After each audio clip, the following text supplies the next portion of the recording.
sekalian, apa kabarnya? Sehat semua ya? Untuk kali ini kita akan belajar IPA tentang perkembangbiakan tumbuhan. Silakan dilihat videonya. Perkembangbiakan tumbuhan. Bagian 1. Perkembangbiakan tumbuhan secara generatif. Perkembangbiakan tumbuhan secara generatif yaitu perkembangbiakan tumbuhan yang dilakukan secara perkawinan. Perhatikan gambar bunga berikut. Sebuah bunga terdiri atas beberapa bagian-bagian bunga. Pada bunga biasanya terdiri atas putik dan benang sari. Putik merupakan sel kelamin betina, sedangkan benang sari adalah sel kelamin jantan. Sekarang, coba kita perhatikan lebih lanjut tentang bagian-bagian bunga berikut. Ini adalah kepala putik, dan ini adalah tangkai putik. Ini adalah kepala sari. Ini adalah tangkai sari. Ini adalah bakal biji. Ini adalah bakal buah. Ini adalah dasar bunga. Dan ini tangkai bunga. Ini kelopak bunga. Ini mahkota bunga. Nah, itulah tadi bagian-bagian dari bunga. Proses perkembangbiakan secara generatif. Perhatikan gambar bunga tersebut. Gambar bunga tersebut merupakan peristiwa penyerbukan. Penyerbukan adalah jatuhnya serbuk sari di kepala putik. Akibat dari penyerbukan akan terjadi pembuahan, yaitu bertemunya sel telur dengan serbuk sari.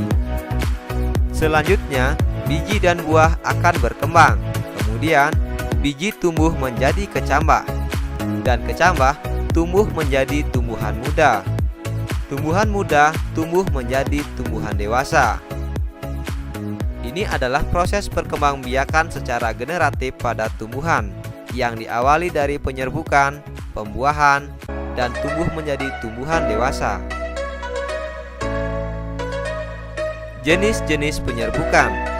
Ada beberapa jenis penyerbukan, diantaranya perhatikan video berikut ini. Macam-macam penyerbukan. Pertama, penyerbukan sendiri, yaitu serbuk sari jatuh di kepala putik bunga itu sendiri. 2.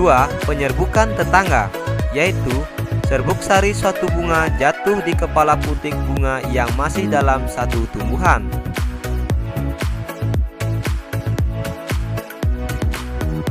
3. Penyerbukan silang, yaitu serbuk sari suatu bunga jatuh di kepala putik bunga pada tanaman yang berbeda tetapi masih satu jenis. Penyerbukan bastar, yaitu serbuk sari suatu bunga jatuh di kepala putik bunga yang berasal dari tumbuhan yang berbeda varietasnya.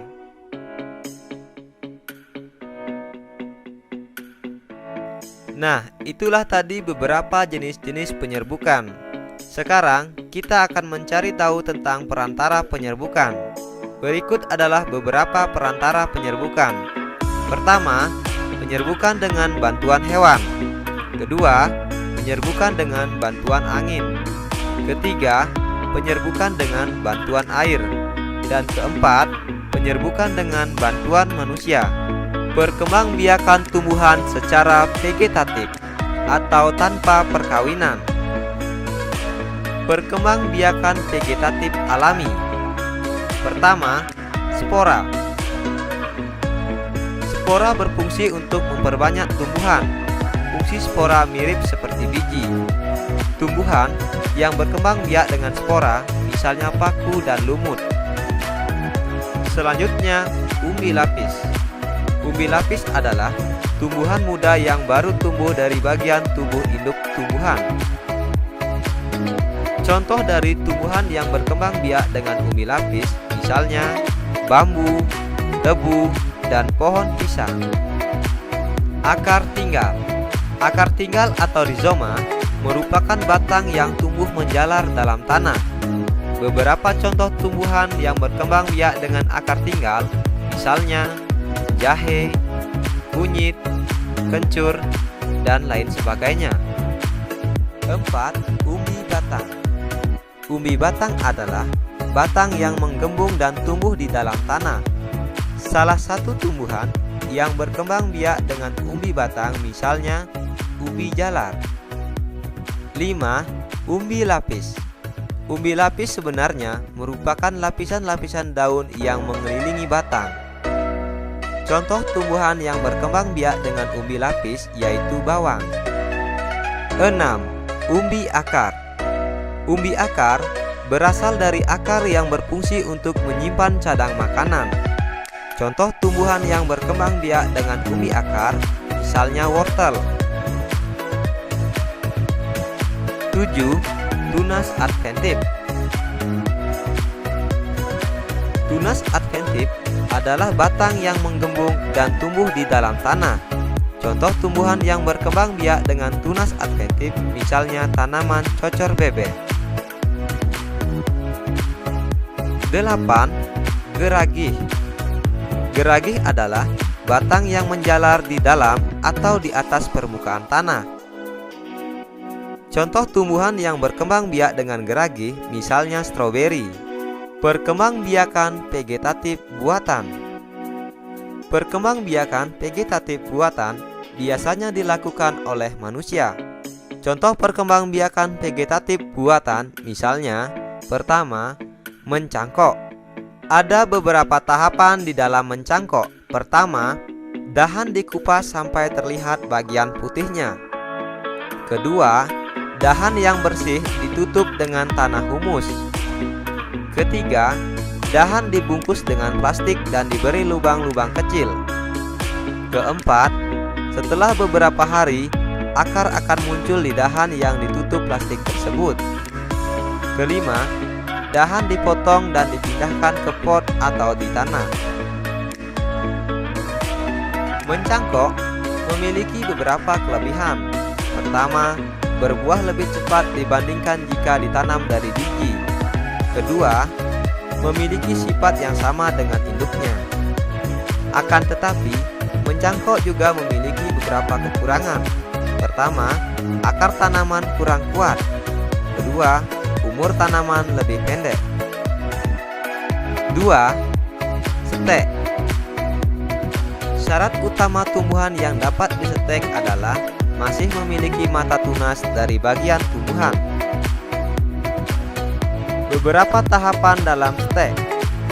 Pertama, dahan dipotong dan dipindahkan ke pot atau di tanah. Kedua, tanam hasil potongan tersebut di tanah yang subur. Ketiga, akar akan muncul dari batang dan tumbuh menjadi tumbuhan baru. Menyambung. Tujuan perkembangbiakan tumbuhan secara menyambung adalah untuk menggabungkan sifat-sifat unggul dari dua tanaman sehingga diperoleh tanaman yang memiliki sifat-sifat unggul. Beberapa langkah dalam menyambung. Pertama, sambungkan kedua batang tanaman, lalu ikatlah dengan plastik. Kedua, potonglah batang tanaman berbentuk huruf V untuk batang bawah. Kemudian, potonglah batang tanaman berbentuk huruf V terbalik untuk batang atas. Okulasi. Tujuan dari okulasi yaitu untuk memperoleh tanaman yang memiliki sifat unggul, gabungan dari dua sifat tanaman yang baik. Okulasi memiliki beberapa langkah-langkah. Pertama, iris kulit batang induk. Kedua, iris kulit tanaman yang memiliki tunas selebar irisan pada tanaman induk, lalu tempelkan pada tanaman induk. Ketiga, ikatkan bagian atas dan bawah tunas dengan plastik. Tunas yang ditempel akan tumbuh. 5. Perkembangbiakan tumbuhan dengan cara merunduk, yaitu dilakukan dengan merundukkan atau membenamkan bagian batang suatu tumbuhan di dalam tanah. Cara ini hampir sama dengan perkembangbiakan tumbuhan secara geragih. Salah satu jenis tanamannya misalnya stroberi. Ada syarat utama yang harus dimiliki dalam melakukan perkembangbiakan dengan merunduk, yaitu masih memiliki batang yang mudah. Assalamualaikum warahmatullahi wabarakatuh. Cukup sekian video kita kali ini. Silakan diulang-ulang lagi ya. Dan jangan lupa untuk baca PDF yang bisa dikirimkan.